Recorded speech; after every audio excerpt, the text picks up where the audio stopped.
नमस्ते दोस्तों, कैसे हो आप लोग। आज हम एक ऐसी दुनिया में कदम रखने जा रहे हैं जहाँ देवता भी इंसानों की तरह लड़ते हैं, जहाँ पहाड़ों पर बिजली चमकती है और समुद्र के नीचे एक बहुत बड़ी दुनिया बसी हुई है। आज हम बात करेंगे ग्रीक मिथोलॉजी की। आपने दूसरी मिथोलॉजी तो पढ़ी होंगी, जैसे Hindu mythology, Egyptian mythology, Norse mythology, Japanese mythology, Chinese mythology. ये बहुत सारी मिथोलॉजी बहुत इंटरेस्टिंग है, मैंने सारी पढ़ रखी है। लेकिन इन सब में मुझे सबसे इंटरेस्टिंग कोई मिथोलॉजी लगी तो वो ग्रीक मिथोलॉजी है, क्योंकि ग्रीक मिथोलॉजी में गॉड्स परफेक्ट नहीं होते। बाकी सारी मिथोलॉजीज में क्या होता है कि गॉड एकदम परफेक्ट होते हैं, गॉड में कोई गलती होती ही नहीं है। लेकिन इस ग्रीक मिथोलॉजी में क्या है गाइस कि गॉड भी इंसान की तरह होते हैं, गॉड भी गलतियाँ करते हैं, उनमें भी इंसान की तरह इमोशंस होते हैं, वो भी गुस्सा करते हैं, वो भी छल करते हैं, वो भी कपट करते हैं, वो भी चीट करते हैं। तो आज हम बात करेंगे सबसे इंटरेस्टिंग मिथोलॉजी ग्रीक मिथोलॉजी की। गाइस बाकी मिथोलॉजीज़ में क्या हुआ है कि जो हमारे यूनिवर्स की रचना है वो उनके खुद के एक पर्टिकुलर सुप्रीम बीइंग ने करी है। जैसे अल्लाह, मुस्लिम्स मानते हैं कि उनकी इस यूनिवर्स की रचना अल्लाह ने करी है, हिंदूस मानते हैं इस यूनिवर्स की रचना ब्रह्मा विष्णु महेश ने करी है, ऐसे इजिप्शियंस मानते हैं इस यूनिवर्स की रचना सन गॉड ने करी है। बट ग्रीक मिथोलॉजी में बिल्कुल कॉन्सेप्ट पूरा अलग है। यहाँ पे यूनिवर्स किसी भगवान या किसी सुप्रीम बीइंग ने नहीं बनाया। ग्रीक मिथोलॉजी की रचना शून्य से हुई है। शून्य का मतलब होता है क्योस। कैसे एक बेटे ने अपने पिता का तख्ता पलट कर दिया था, कैसे जूस दुनिया का राजा बना। आज की वीडियो में हम पूरे ग्रीक मिथोलॉजी के जितने सारे रहस्य सबको रिपोर्ट करेंगे। तो चलिए शुरू करते हैं। शुरुआत में कुछ था नहीं, सिर्फ क्योस था। क्योस मतलब खाली अंधेरा था, चारों तरफ अंधेरा ही अंधेरा था। लेकिन इस अंधेरे में कुछ मौलिक शक्तियाँ रहती थी, जैसे कुछ प्राइमोर्डियल डिएटीज़ रहते थे। सबसे पहले आई गिया। गिया धरती माता, क्योंकि ग्रीक लोग जैसे हमारे हिंदू मिथोलॉजी में धरती माता होती है, ऐसे ग्रीक मिथोलॉजी में सबसे पहले गिया आई, जिसे हम धरती माता कहते हैं। और फिर दूसरे पे आए टार्टरस, जिसे पाताल की देवी कहते हैं। और यहाँ पे गिया ने यूरेनस को जन्म दिया। यूरेनस यानी आकाश, एक जहाँ पे हमारे ग्रीक गॉड्स रहते हैं। ग्रीक गॉड्स जैसे हम हिंदू में इंद्र कहाँ रहता है, स्वर्ग में। बट ग्रीक में ऐसे उनका स्वर्ग ओलंपस है, वो लोग ओलंपस में रहते हैं। ओलंपस आकाश में बसा हुआ है, वो आकाश एक तरीके से यूरेनस है। और फिर बाद में क्या होता है, गिया और यूरेनस दोनों मिलकर शादी करते हैं और अपने बच्चे पैदा करते हैं, जिनका नाम होता है टाइटन्स। सोचो भाई, गिया अपने बच्चे से शादी कर लेती है, उसके साथ ही बच्चे पैदा करती है। टाइटन्स बहुत ज़्यादा पावरफुल और बहुत विशालकाय होता है। यूरेनस गाया का पहला बेटा था, तो बहुत ज़्यादा पावरफुल था, वो उस धरती का राजा बन जाता है। लेकिन एक दिन क्या होता है कि एक भविष्यवाणी होती है कि कोई उसका बेटा हुआ, यूरेनस का ही बेटा उसकी गद्दी छीन लेगा, जिससे यूरेनस को बहुत बुरा लगता है, उसे बहुत गुस्सा आता है। ऐसे धीरे धीरे क्या होता है, यूरेनस अपने बच्चों से नफरत करने लगता है और यूरेनस क्या करता है, अपने बच्चों को मारने लगता है। और जो बहुत ज़्यादा पावरफुल बच्चे थे उन्हें नीचे धरती की गहराइयों में कैद कर देता है। इससे गाया बहुत ज़्यादा दुखी होती है, उसे बहुत बुरा लगता है कि यूरेनस उसके अपने बच्चे, प्यारे प्यारे बच्चों को से मारता जाता है, उन्हें कैद करता जाता है। तो गाइस क्या होता है, गाया एक दिन फिर प्रेग्नेंट होती है, लेकिन वो अपनी प्रेगनेंसी की न्यूज़ उसे यूरेनस को बताती नहीं है। वो अपनी प्रेगनेंसी को छुपा लेती, जिससे यूरेनस को पता ना लग जाएगा वो प्रेग्नेंट है। अगर उसे पता लग गया तो वो उससे पैदा होते ही उसको मार देगा। उसका बच्चा पैदा होता है जिसका नाम क्रोनोस होता है। वो क्रोनोस को छुपाती है, बहुत ज़्यादा ट्रेनिंग देती है, जिससे क्रोनोस बहुत पावरफुल बनता है। जब क्रोनोस बड़ा हो जाता है तो उसे एक सिकिल शेप का एक हथियार देती है।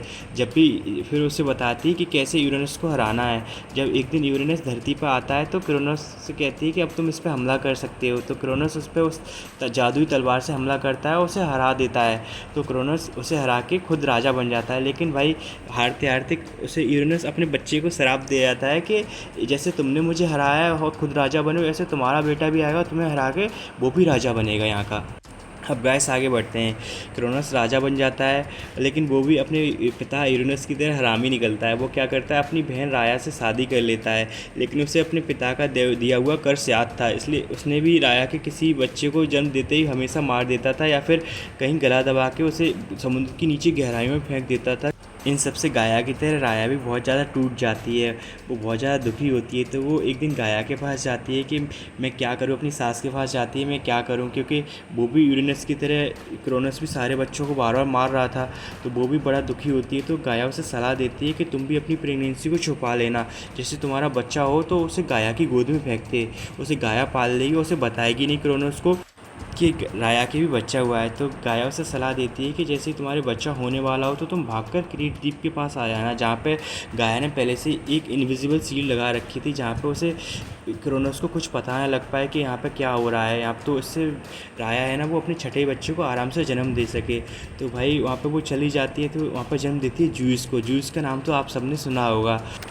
लेकिन भाई क्रोनोस अपने बाप की तरह पागल तो नहीं था, वो थोड़ा स्मार्ट होता है कि जैसे जब उसकी गाया ने उसे क्रोनोस को जन्म दिया था, लेकिन यूरेनस ने बिल्कुल गाया पर ध्यान नहीं दिया था कि वो प्रेग्नेंट है नहीं प्रेग्नेंट, तो इससे चुपचाप क्रोनोस पैदा हो गया था। लेकिन वो हमेशा क्रोनोस हमेशा ध्यान देता है राया पे कि कब प्रेग्नेंट है तो या कब प्रेग्नेंट नहीं है, तो उसे पता था ये प्रेग्नेंट तो है, लेकिन वो भाग कर कहीं और चली जाती है। तो वो जब वापस आती है तो एक पत्थर होता है, उसमें बड़ा सा पत्थर बिल्कुल बच्चे का शेप का पत्थर क्राफ्ट करती है, उसमें कपड़ा लपेट देती है, वहाँ पे ब्लड डाल देती है और कहती है ये छठवां बच्चा पैदा हुआ है। तो क्रोनोस क्या करता है, उस बच्चे को खा लेता है, उसे लगता है उसने छठवें बच्चे को भी खा लिया या मार दिया।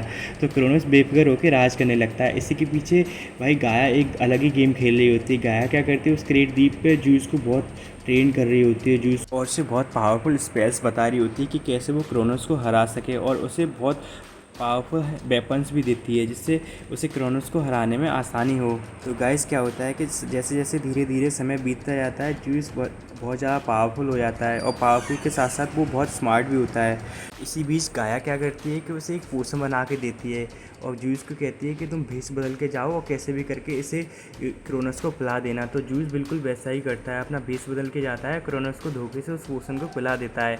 इससे पहले क्या होता है, जूस के 5 और भाई होते हैं जिन्हें क्रोनोस खा लेता है। उन भाइयों का नाम होता है हेस्टिया, डेमेटर, हेरा, हेडिस और पोसाइडन। पोसाइडन तो आपको पता ही होगा, जो समुद्र का देवता है, और हेडिस नर्कलोक का देवता है। हेरा जो जूस की पत्नी होती है। अब ये जूस भी बहुत हरामी होता है, ये भी अपनी बहन से शादी करेगा। और बचे बाकी दो, डेमेटर और हेस्टिया, जिसके बारे में आपको आगे बताऊंगा। भाई जूस तो बहुत पावरफुल था क्योंकि उसे तो गाया ने ट्रेन करा था, लेकिन उनके 5 भाई इतने ज़्यादा उन्हें बैटल एक्सपीरियंस नहीं था। लेकिन गाया क्या करती है, उन सबको एक पावरफुल वेपन बिल्ड करने के लिए देती है जिससे वो 6 भाई बहन मिलके क्रोनोस को हरा सकें। और गाइस बिल्कुल वैसा ही होता है, यहाँ पे बहुत भयंकर लड़ाई होती है।